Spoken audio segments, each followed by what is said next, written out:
Olá, meus amores, tudo bem com vocês? Com a Pro tá tudo bem, graças a Deus. Espero que com vocês também. E hoje nós vamos falar um pouco sobre a influência negra no Brasil. Mas antes disso, eu queria cantar uma musiquinha para vocês, uma musiquinha que eu aprendi quando eu era criança. Faz tempo. Foi minha avó que me ensinou. É uma música que dá um trabalhozinho para cantar, porque ela parece um trava-língua. Mas eu vou tentar lembrar para cantar para vocês.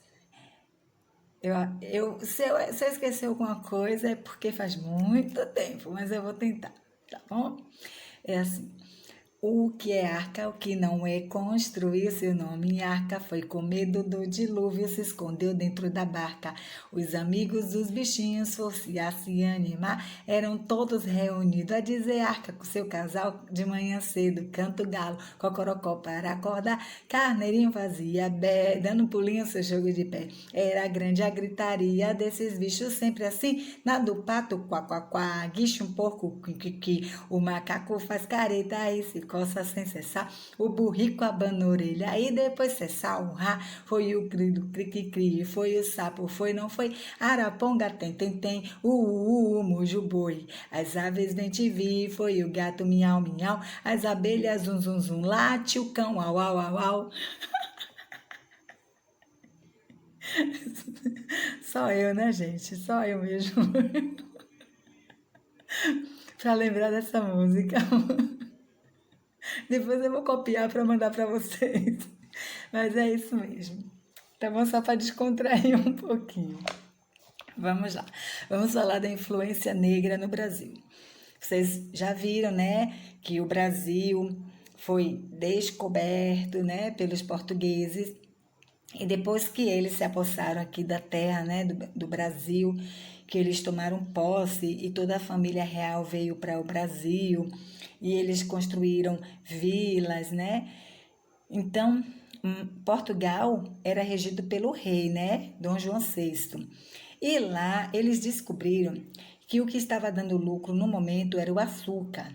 Então, eles queriam trabalhar em cima disso para ter mais dinheiro, né, poder. Então, o que foi que a coroa portuguesa fez? Eles começaram a comercializar açúcar no Brasil, mas eles precisavam de mão de obra para fazer o plantio, porque o açúcar vem da cana-de-açúcar. E a cana-de-açúcar, né, é plantado. Então, eles plantam, depois eles colhem, quando já está grande, né? Colhem a cana, o canavial, e aí passa nos moinhos para poder estar ali no processo de fazer o açúcar. E eles descobriram também que o açúcar era um produto muito comercializado em toda a Europa. E eles viram nesse produto, né? Porque eles viram que poderiam estar se enriquecendo mais comercializando o açúcar. Então, o que foi que a coroa portuguesa fez? Ela se interessou pelo produto primeiro, né? E depois fez um acordo com todos os fazendeiros que quisessem comercializar a cana-de-açúcar, sendo que a coroa portuguesa daria terras, lotes, para os fazendeiros que quisessem comercializar. Mas para isso precisava de mão de obra, porque para se plantar, né, tem que ter gente para plantar, para colher também e para produzir o açúcar também. Só que eles não tinham essa mão de obra, não tinham trabalhadores para fazer esse serviço. Então o que é que eles fizeram? Eles começaram a trazer para o Brasil escravos da África. Só que eles faziam de modo errado, eles traficavam. Não só se trafica droga, não, gente, que é crime. Se traficava também escravos. E hoje também tem outros tipos de tráficos: tráfico de criança, Uhum. Tráfico de mulheres para trabalhar fora do país, né? No trabalho escravo. E tráfico de criança. Quando vocês verem sumindo, a gente vê assim no noticiário, né? Criança com 10 anos desaparecida, criança com 5 anos desaparecida, e ninguém acha. Provavelmente alguém do tráfico de crianças raptou, sequestrou sem os pais verem ou sem algum adulto ver, e aí levou para fora do país ou então para outro estado. Então é muito importante vocês terem cuidado. Não conversar com estranho. Não abrir a porta da casa para ninguém, nem para conhecido. Se o pai e a mãe não estiver em casa, pior, não abra. Ah, é conhecido da minha mãe, é conhecido do meu pai, minha mãe conhece, eu conheço, mas não abra. Só se tiver um adulto em casa. Se estiver brincando na rua e você vê um carro se aproximando devagarzinho, aí chamar você, né? Que tem criança que brinca na rua.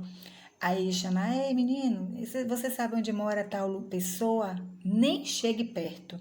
Não chegue perto porque você não tem que dar informação para ninguém. Você, não sei não, e sai correndo, vai embora, não vá para perto, porque você não sabe se a pessoa que está ali é gente boa, gente ruim. Então, é melhor ter cuidado. E os escravos, eles eram traficados. Os portugueses, eles traficavam os escravos, que na verdade não eram escravos, né? Eles moravam na África e lá eles viviam livres. Eles viviam em tribos, em aldeias, eles viviam livres. Porém, lá mesmo na África, tinha alguns poderosos que capturavam os, os, os negros e vendiam os da própria cor. Os mais poderosos, porque na África também tinha reis, tinha rainhas, reis, e esses reis eram poderosos lá. E eles traficavam também, né? Escravizavam, melhor dizendo, eles escravizavam também os negros, infelizmente. E aí eles vendiam para os portugueses e outros países e comercializava como se os negros fossem mercadorias, como se fosse um objeto, um sapato que se vende, uma roupa, e eles vendiam para lucrar com isso. E esses negros que eram vendidos se tornavam escravos de quem comprava. E aí, muitos dos portugueses não queriam comprar, né? Porque eles não queriam gastar dinheiro. Então, o que fazia? Eles capturavam também, iam para a África capturar negros e quando eles pegavam, eles traziam escondidos nos porões dos navios. E os navios se chamavam navios negreiros, justamente porque esses navios transportavam, né, os escravos negros que eram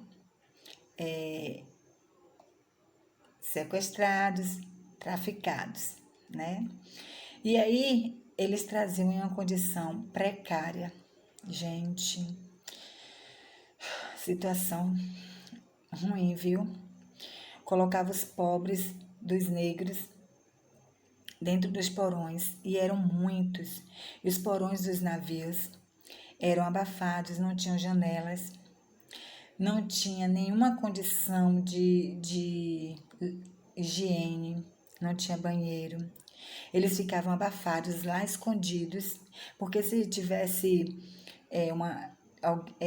a polícia tivesse, né, a polícia da época, né, os soldados tivessem vistoriando, olhando os navios que estavam ancorando no porto, então eles não iam achar porque estavam nos porões. Então eles viviam numa situação subhumana. E muitos não suportavam a viagem porque a viagem era muito longa. Longa mesmo, às vezes duravam dias e dias e dias. E aí eles tinham que fazer as necessidades deles ali. A comida era pouquíssima e daquele jeito, né, gente? Sem nenhum cuidado, sem nenhuma vitamina, nutrientes. E muitos não suportavam e morriam.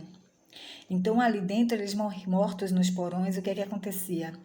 Não tinha como enterrar, a carne ia se decompondo, ia ficando com mau cheiro, então eles tinham que pegar, né? Descer no porão, pegar os próprios negros, pegar esses corpos e lançar no mar.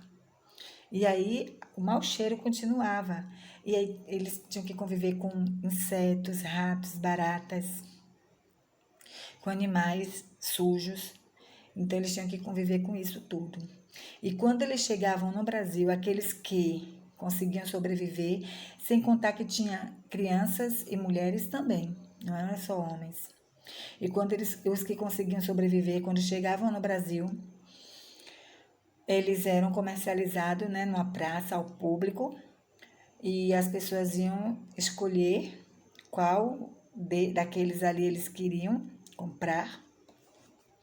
E aí eles olhavam, né, o porte, o negro que era mais forte, né, o físico, olhava os dentes, porque se os dentes estivessem bons, era sinal de que aquele negro tinha saúde. E assim eles faziam para poder os negros trabalharem como escravos na lavoura, né, da cana-de-açúcar. E nas fazendas, né, dos senhores de engenho, que utilizava, né, os engenhos, os moinhos para estar fazendo o açúcar. E você pensa que acabou a situação? Quando eles iam para as fazendas, eles não tinham descansos, eles acordavam bastante cedo para trabalhar na lavoura, no sol fortíssimo. E geralmente eles tinham 2 refeições ao dia, somente 2. E eles dormiam amontoados em um galpão, também fechado, sem janela, que era para eles não fugirem. E esse galpão que acolhia todos esses escravos se chamava senzala. E eles tinham que ficar ali amontoados. Fazia frio, fazia calor, eles tinham que estar ali, sem lençol, sem colchão, sem condição nenhuma de vida. E eles eram vigiados ainda pelo malfeitor, né? Que a gente era chamado de feitor, mas o costume deles era chamar de malfeitor, porque eram homens maus, eram carrascos. Se um negro tentasse fugir, fosse pego, ele era castigado, tinha os pés amarrados com correntes, era chicoteado, era difícil a vida, muito difícil. Então, no dia a dia, os negros não recebiam tratamentos humilhantes. As mulheres, a maioria, elas trabalhavam dentro da casa, né? Da casa dos donos de engenho, que se chamava Casa Grande. Eles moravam ali dentro, elas trabalhavam ali, cuidando dos filhos das sinhais, que eram as esposas, né? Dos poderosos, dos senhores. Elas trabalhavam cuidando dos filhos, cuidando da comida, da cozinha, da limpeza da casa, né? De limpar tudo, de lavar as roupas, todas essas coisas. E eram humilhadas também. Elas tinham que comer o resto que sobrava da comida, né? Dos senhores, das sinhais. Elas eram humilhadas, elas tinham que dar mama. Quando elas tinham os bebês delas pequenininhos, elas tinham que deixar de dar mama para o bebê dela para dar mama para o bebê da sinhá, porque a sinhá não queria amamentar. Então, os bebês das escravas ficavam com fome e só iam se alimentar quando elas iam para a senzala dormir. E assim vai. Era uma vida difícil, triste, humilhante. E também um fato importante que quando eles faziam as comidas para os donos de engenhos, as pessoas da Casa Grande, eles tiravam as partes piores para fazer a comida dos escravos, que era um tipo de lavagem. e eles usavam muito carne de porco. Então, eles tiravam as partes piores do porco, que para eles eram as partes piores, que eram os pés, né, as orelhas, o rabo, e eles faziam uma mistura e pegavam feijão, porque feijão dava força, né, para os escravos, misturavam tudo naqueles pedaços, né, que eles iriam jogar fora, mas eles não jogavam para poder fazer o prato dos escravos, e juntava. E daí foi que surgiu a feijoada, entendeu? Então, a feijoada é um prato típico africano. E por causa desse movimento que teve, né, na história do Brasil, os negros deixaram para a gente heranças culturais. E a gente até hoje, no dia de hoje, a gente presencia e a gente também passa adiante essa cultura que faz parte da nossa vida. Então, assim, eles na dança, nos festejos, na alegria, porque os negros, mesmo passando por toda a dificuldade, eles eram alegres, eles tinham essa alegria dentro do sangue deles, mesmo eles estando numa situação lastimável, numa situação como é que fala a palavra? Numa situação miserável, eles eram felizes dentro deles. Eles tinham uma alegria dentro deles, porque fazia parte da genética deles. Eles, tipo assim, eles choravam, porque eles não sabiam que não ia adiantar. Eles não eram de reclamar. Eles estavam ali sendo aprisionados, sendo escravizados, mas eles cultivavam essa alegria dentro deles. Então, quando era noite, dentro das senzalas, eles começavam a cantar as músicas do país deles, para que eles não esquecessem a cultura. Eles começavam a dançar as danças deles, eles começavam a falar na língua deles e a cultuar os deuses deles, que era para eles não esquecerem. Então, até hoje a gente tem um pouco dessa herança. A gente tem na dança que tem o samba, o frevo é de origem africana. Temos o fandango, que é uma dança folclórica. Temos a congada, temos o maracatu, temos a capoeira, que é a mais uma das danças que também para eles serviam de luta, mais conhecida, né, atualmente, sem contar o frevo e o samba, né? Mas eu falo assim a capoeira porque a capoeira, para nós, principalmente nós aqui baianos, ela é bem divulgada, entendeu? Então a gente trouxe essa herança, a gente tem essa herança, a gente tem essa alegria. A alegria do povo brasileiro vem da mistura das raças. E a maior parte da nossa alegria vem da raça africana. Entendeu? Aqui lembra que a gente estudou as 3 raças, os indígenas, os negros e os brancos. E na mistura dessas 3 raças surgiu o povo brasileiro. Então, que a gente é tudo assim misturado, né? Uns mais escurinhos, outros mais branquinhos, mas todos temos o mesmo sangue, a mesma herança genética, que vem da mistura das 3 raças. Tá certo? E tem outras influências, mas a gente vai falar depois, porque o vídeo está muito longo e a aula é muito extensa. Mas hoje eu quero deixar esse assunto para vocês estarem estudando, tá certo?